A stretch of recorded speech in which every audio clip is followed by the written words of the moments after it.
Welcome back to Harris Bridge in Union, South Carolina for the final round of the MidEast Racing Microquad season. The track this morning is cold and tacky across a 2-mile loop through the woods.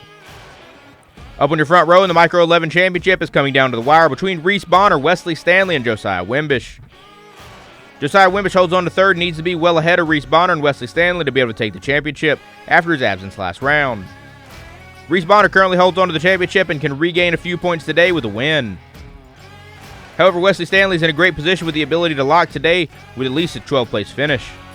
Hopefully we'll get to see a really close battle. One row behind them in the Micro 10 is where Kenley Wilson currently leads by 1 point.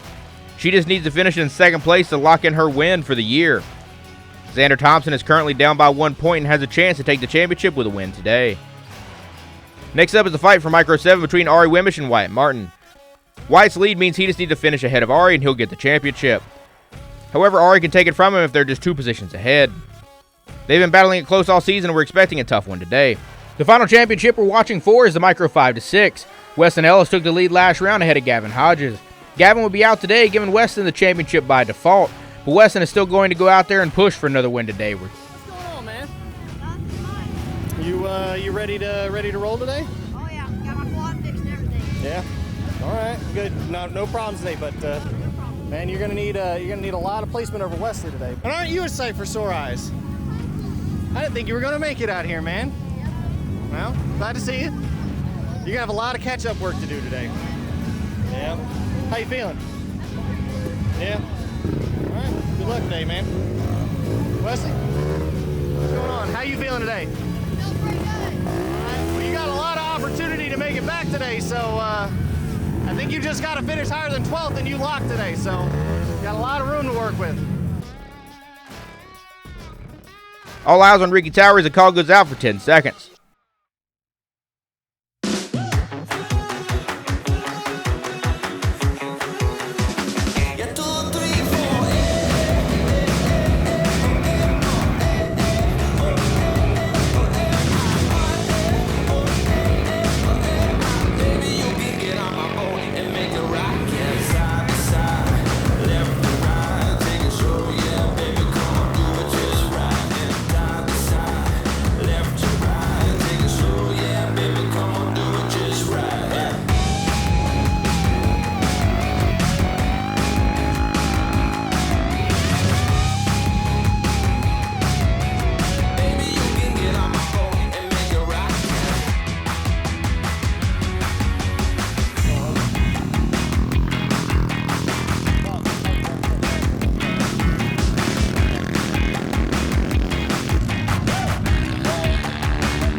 As the green flag goes up, the whole road gets a great launch into a tight battle into the first corner.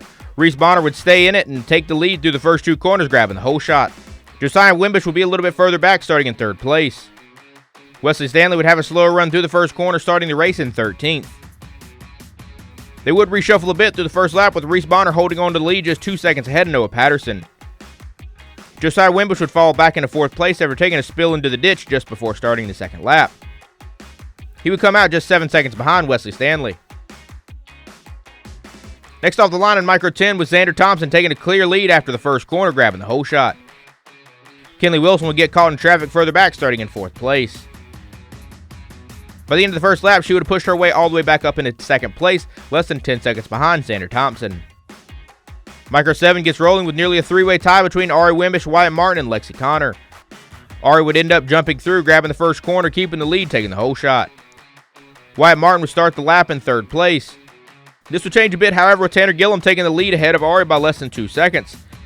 But Ari would be in his own battle with Wyatt right behind him. Finally, Micro 5-6 takes off with Weston Ellis going wheel-to-wheel with Xander Upton into the first corner. Xander slips ahead to take the whole shot with Weston right behind him. However, Weston had a great run through the first lap, taking the lead.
Through the middle laps of the 6-lap race, Josiah Wimbish pulled through traffic and would take the lead from Reese Bonner on lap 3.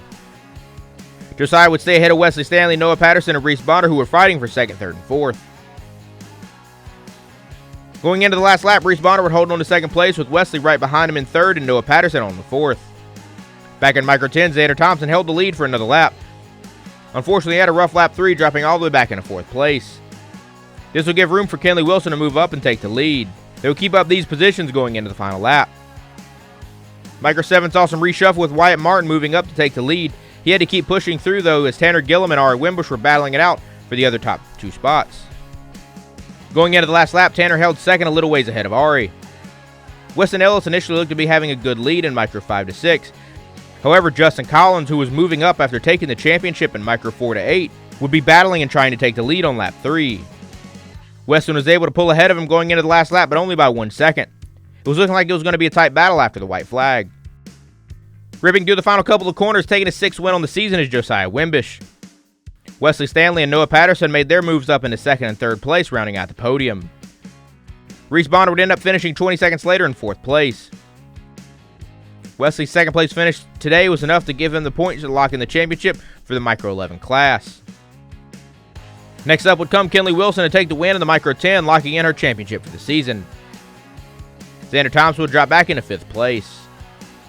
Micro 7 would finish with a surprise lead from Ari Wimbish. Wyatt Martin and Tanner Gillum continue their battle, however they would drop back into 4th and 5th. This placement difference was enough for Ari to move up and take the class lead and lock in the championship for the season. Finally, Weston Ellis would lead the Micro 5 to 6 to the finish, having already locked in his championship by default. This was the best way for him to finish out the year. So, what happened out there, man? I mean, first off, you had a really bad one over here on the front. 30-second lead and just screwed up. Yeah, it happens. Yeah. And then I just take hotline to get it all back. Yeah, man, I was going to say you had a really good push coming back up, but... Yeah, I was in 9th at one point, so that was a really good push. Yeah, okay, well, good race today, man. What's going on, man? Good stuff today. I'm pretty sure that 2nd place finish, that locks you for the championship this year. Congrats. How's it feel? Yeah? You had a really good push out there. What happened? Yeah. I was going to say, because there was a good 2 minutes behind Josiah coming out for the checkered, so.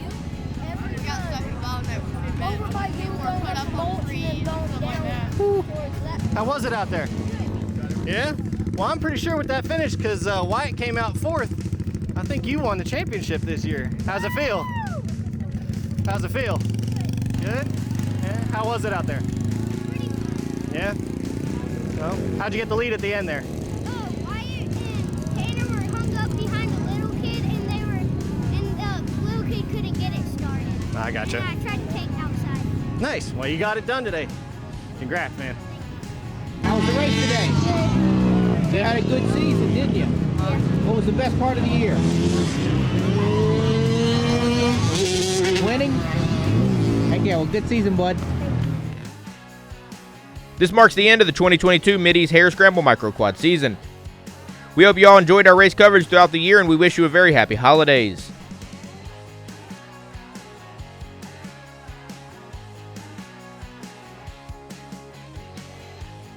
And as always, thank you for watching.